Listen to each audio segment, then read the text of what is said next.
Good morning, students.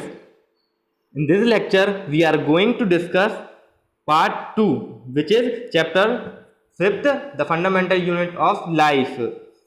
We are already completed on page number 59 and 61's question answer. So, in this lecture, we are going to discuss on page number 65 to exercise question and answer. So, you have to note down it and make notes properly and click pick and send in group, WhatsApp group. So let's start. Our first question is, can you name the two organelles we have studied that contain their own genetic material?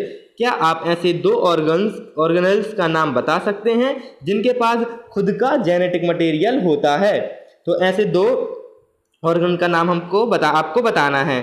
तो इसके कौन कौन से होंगे? इसके दो, first है mitochondria, first is mitochondria and second is plastids. कौन कौन से हो गए? तो माइटोकॉन्ड्रिया हो गया और प्लास्टिड्स हो गए। Are the two organelles that contain their own genetic material, both these organelles have their own DNA and ribosome. Genetic material में क्या क्या आ जाते हैं? जैसे कि डीएनए एंड राइबोसोम्स, ये हो गए है ना। तो फर्स्ट आंसर ये रहा। Now move on next question. Next question is, if the organisation of a cell, यदि ऑर्गेनाइजेशन है जो सेल का, इज डिस्ट्रॉय, यदि वह डिस्ट्रॉय हो जाता है, यदि खराब हो जाता है, ड्यू टू सम फिजिकल और केमिकल इन्फ्लुएंस, किसी भी कारण से, यदि वह फिजिकल हो या फिर केमिकल हो, तो व्हाट विल हैपन, तो क्या होगा? आपको इसका आंसर बताना है। इसका आंसर होगा, if the organisation of a cell is destroy, यदि ऑर्गेनाइजेशन है जो सेल का, यदि वह डिस्ट्रॉय हो जाता है ड्यू टू फिजिकल और केमिकल इन्फ्लुएंस, ये आपको यहाँ तक क्वेश्चन से मिल जाएगा। देन तो क्या होगा? Cell will not be able to perform the basic functions, तो जो सेल है वह जो उसके बेसिक फंक्शन है वह उसको परफॉर्म नहीं कर पाएगा। सच एज रेस्पिरेशन, जैसे कि यदि रेस्पिरेशन हो रहा है, जो हम रेस्पिरेशन अर्थात जो सांस का हम अंदर लेते हैं, जो ऑक्सीजन को इनहेल करते हैं एंड कार्बन डाइऑक्साइड को एग्जिट करते हैं, तो यह परफॉर्म नहीं कर पाएगा। न्यूट्रिशन जो एक्सक्रीशन है यह नहीं हो पाएगा। विच विल रिजल्ट, इसका क्या रिजल्ट मिलेगा? Stopping of all the life activity, इसके रिजल्ट यह मिलेगा कि जितनी भी लाइफ की एक्टिविटीज हैं वह सारी क्या हो जाएंगी? स्टॉप हो जाएंगी। And may result in death, और इसका रिजल्ट क्या भी हो सकता है? इसका रिजल्ट डेथ भी हो सकता है। Now move on next question.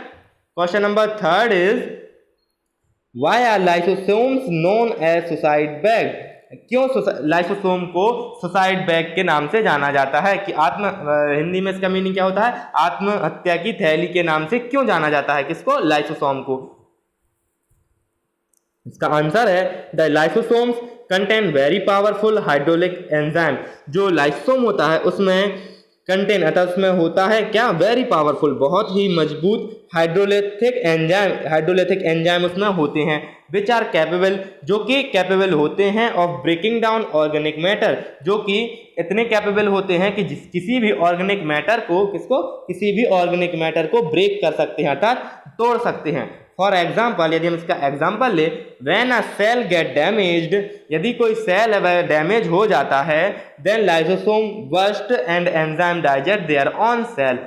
तो क्या होता है? लाइसोसोम, यदि कोई सेल है वह यदि डैमेज हो जाता है तो लाइसोसोम उसको फाड़ देता है, बस्ट अर्थात मतलब फट जाता है, एंड एंजाइम जो होते हैं उनको डाइजेस्ट कर देता है ऑन देयर ऑन सेल। इसका मतलब क्या होगा? कि लाइसोसोम खुद अपनी बॉडी के सेल को भी क्या कर देता है? डाइजेस्ट कर देता है। तो इससे क्या होता है? वह खत्म हो जाते हैं, डेथ हो जाती है उन सेलों की। हेंस इसलिए the lysosome are known as suicide bag of cell, इसलिए लाइसोसोम को सुसाइड बैग के नाम से जाना जाता है। Now move on fourth question, which is last question on page number 65। Where are protein synthesize inside the cell, जो protein है वे कहाँ पर सिंथेसाइज होते हैं? सेल के अंदर। Ribosomes are the site of protein is synthesize, अर्थात जो प्रोटीन होते हैं ये कहाँ पर सिंथेसाइज होते हैं? राइबोसोम के अंदर सिंथेसाइज होते हैं। Now move on exercise question and answer. आपको डियर स्टूडेंट्स, आपको इनको नोट करना है और आप प्रॉपर नोट्स आपको प्रिपेयर करते जाना है। साथ में यदि आपको कोई डाउट होता है तो आप मैसेज करके हमसे पूछ सकते हैं। Now first question is, make a comparison and write down ways in which plant cells are different from animal. हमें यहाँ पर कंपैरिजन करना है प्लांट सेल के बीच और एनिमल सेल के बीच कि प्लांट सेल और एनिमल सेल किन कारणों की वजह से अलग अलग होते हैं। तो इसका आंसर लिखेंगे हम comparison of plant cell and animal cell. ये आपको इतना लिखकर आपको कंपैरिजन करना है। आपको इसमें आप इस प्रकार से टेबल बनाकर भी लिख सकते हैं कि यहाँ पर लिख लें आप क्या, प्लांट सेल और यहाँ पर लिख सकते हैं आप एनिमल सेल। हमने यहाँ पर पीडीएफ मेक करने के लिए आपको ऐसे दिया है क्योंकि इसमें बनाने में प्रॉब्लम आ रही थी, लेकिन आपको ऐसे भी कर सकते हैं और ऐसे भी लिख सकते हैं आप, पहले प्लांट सेल को after then animal cell, you can write that. Now plant cell क्या है, cell wall is present. Plant cell में क्या होता है, सेल वॉल प्रेजेंट होती है outside the plasma membrane. Plasma membrane के बाहर जो सेल वॉल होती है वह प्रेजेंट होती है प्लांट सेल में। और ये कैसे होते हैं, इनका आकार कैसा होता है, जनरली रेगुलर इन शेप, इनका मतलब रेगुलर होते हैं, एक से होते हैं plant cell. Okay, now third point is larger in size than animal. जो एनिमल सेल हैं उनसे इनकी साइज जो होती है वह बड़ी होती है। प्लास्टिड्स आर प्रेजेंट, और इनमें प्लास्टिड्स प्रेजेंट होते हैं। ये फोर्थ पॉइंट था। And fifth point is permanent and large vacuole is present. इसमें क्या होता है, एक परमानेंट और लार्ज वैक्यूल प्रेजेंट होता है। तो ये 5 पॉइंट हैं, ये 5 पॉइंट हैं जो आपको प्लांट सेल के कंपैरिजन में लिखना है। एंड एनिमल सेल में देखिए इसमें सेल वॉल एब्सेंट होती है, यहाँ पर देखिए आप सेल वॉल प्रेजेंट थी बट यहाँ पर सेल वॉल एब्सेंट है। एंड सेकंड पॉइंट देखिए आप यहाँ पर यह रेगुलर है शेप में और यह कैसा है, इरेगुलर है। थर्ड पॉइंट देखिए आप, यह larger in size than animal cell, और इसका देखिए आप, ये देखिए थर्ड पॉइंट में ये लार्ज है एनिमल सेल से और ये small in size plant cell से ये स्मॉल है।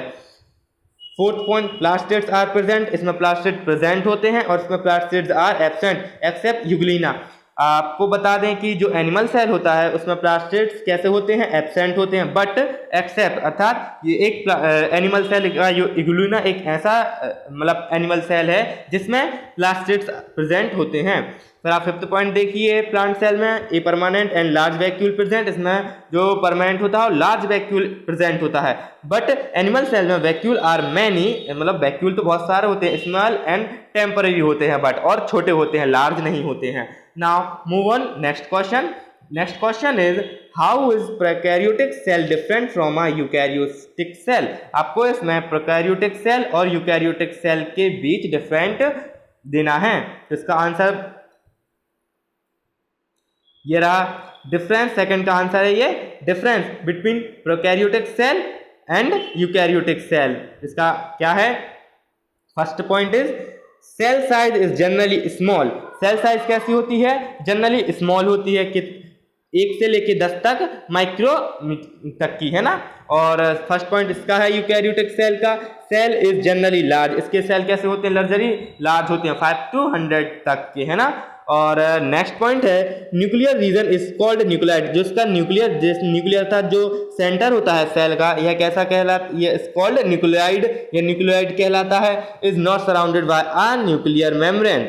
एंड इसका है सेकंड यूकैरियोटिक का, nuclear material is surrounded by a nuclear membrane. और इसका जो न्यूक्लियर मटेरियल है यह कैसा होता है, सराउंडेड, कहीं पर भी जा सकता है, यू कह सकता है बाय न्यूक्लियर मेम्ब्रेन के अंदर। और थर्ड पॉइंट है only a single chromosome is present, इसमें एक मात्र सिंगल क्रोमोसोम प्रेजेंट होता है। और यूकैरियोटिक सेल में क्या होता है, more than 1 chromosome is present, इसमें एक से ज्यादा क्रोमोसोम प्रेजेंट होते हैं।